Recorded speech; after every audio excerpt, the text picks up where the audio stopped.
dit, ah, bonjour madame, vous me plaisez. Il a commencé à me draguer et tout. Et puis ce soir-là, il m'offre une montre plaquée or. Donc je récupère la montre et le soir, on couche ensemble. L'Ivoirien là? Le même soir, l'Ivoirien. Et il me dit qu'il est footballeur, tout ça. Donc quand j'ai entendu footballeur, j'ai dit, ah, je suis tombée sur le jackpot. Coucou mes Mathieu de Love, bienvenue dans cette nouvelle rubrique de la cour des grands. Si c'est ta première fois de découvrir, n'oublie pas de faire ceci, fais ceci, fais ceci, fais ceci. Et abonne-toi pour ne pas perdre mes contenus. Alors aujourd'hui, comme toujours, je vous apporte une histoire très piquante. On va écouter ensemble et vous allez me dire à la fin ce que vous en pensez dans la barre des commentaires. Quant à moi, je vais donner mon avis à la fin de cette vidéo. Donc regarde la vidéo jusqu'à la fin.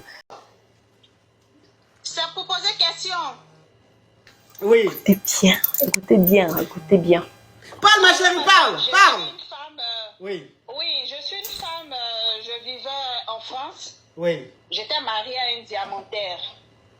Et Le diamantaire, il était en France ici. Comment?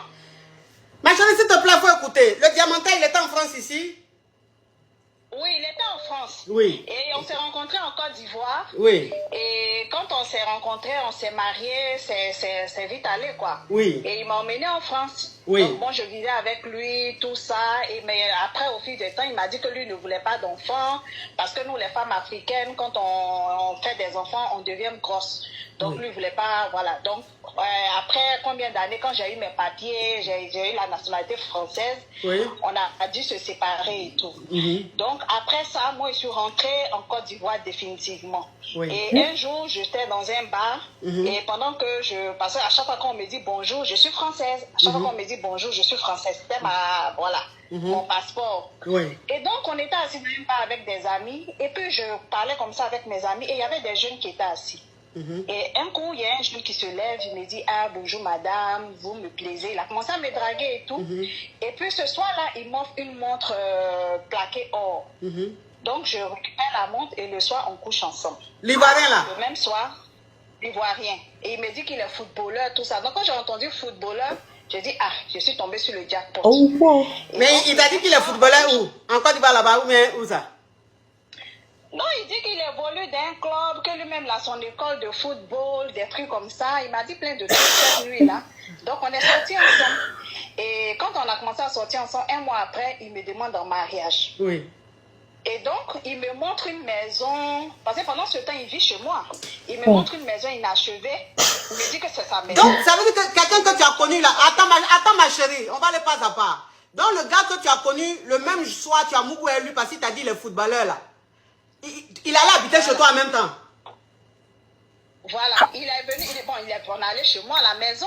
Ah. Voilà, je l'ai emmené chez moi à la maison, tout ça. Et depuis tout ce temps, quand on veut se voir, c'est chez moi à la maison. Oui. Et il me montre après une maison inachevée, en construction en fait. Oui. Il me dit, ah, que c'est ma maison, ce sont mes manœuvres qui sont là, tout ça. Et il me montre un papier, un document qui atteste qu'il a une école de football aussi.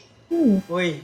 Donc, j'ai dit, bon, ok. Et quelques mois après, il me dit, bon, il veut me marier et tout. Et il me sort un papier en me disant qu'il est aussi dans les affaires et qu'il y a des hommes d'affaires qui lui doivent de l'argent et que vraiment, il veut vraiment organiser le mariage, mais il n'a pas les moyens pour le moment et que comme il a des millions, plus de 100 000 euros quelque part, donc il faut que je finance le mariage traditionnel et après, il allait me rembourser. Donc moi, j'ai cru en ce monsieur. J'ai financé le mariage. On a fait un grand mariage, tout ça. Et après ça encore, le monsieur est venu habiter avec moi pendant ce temps. Et il m'a présenté une famille il dit en plus que ce sont ses parents. Son papa et sa maman, une grande famille que je vais taire le nom, qui est en plus même dans le gouvernement actuel. Il me dit que ce sont ses parents et tout ça. Donc moi, j'étais impressionnée par tout ça. Oui. Et on allait habiter ensemble. Et quand on habitait ensemble, le monsieur, il se réveille les matins, il va nettoyer ma maison, il va faire la vaisselle, il va... Mais lui, il jouait pas au foot, quoi. Il partait plus s'entraîner.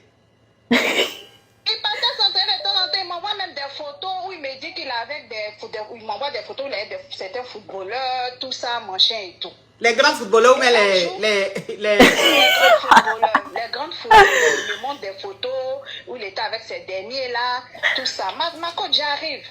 Et un jour, comme Dieu ne dort pas, il oublie son téléphone à la maison. Oui. Donc, moi, son téléphone sonne, je décroche. Oui. Je trouve il y a une dame au bout de fil, elle me dit bonjour, je veux parler à X. Je dis, ah, c'est mon époux, il n'est pas là, tout ça, vous êtes qui? Elle me dit non, que ça fait des mois qu'elle a porté plainte contre lui parce qu'il l'aurait arnaqué. Je dis, ah bon? Qu'il lui a promis le mariage, elle a financé son mariage, des choses comme ça, plein de trucs, comme un peu l'histoire que j'ai vécue en fait. Oui.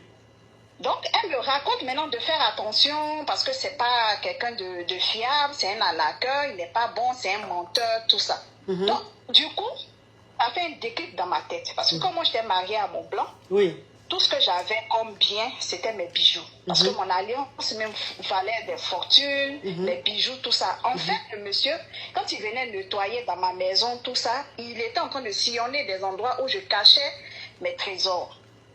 Je vais voir là-bas, les bijoux ont disparu. Wouh! On appelle ça les gigolos.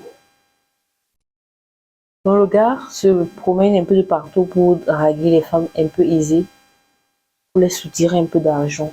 C'est ça qu'on appelle gigolo. Vraiment de Dieu. Faut faire gaffe à ce genre de gars. Ou c'est toi la femme qui finance ton mariage. Et il va te rembourser après.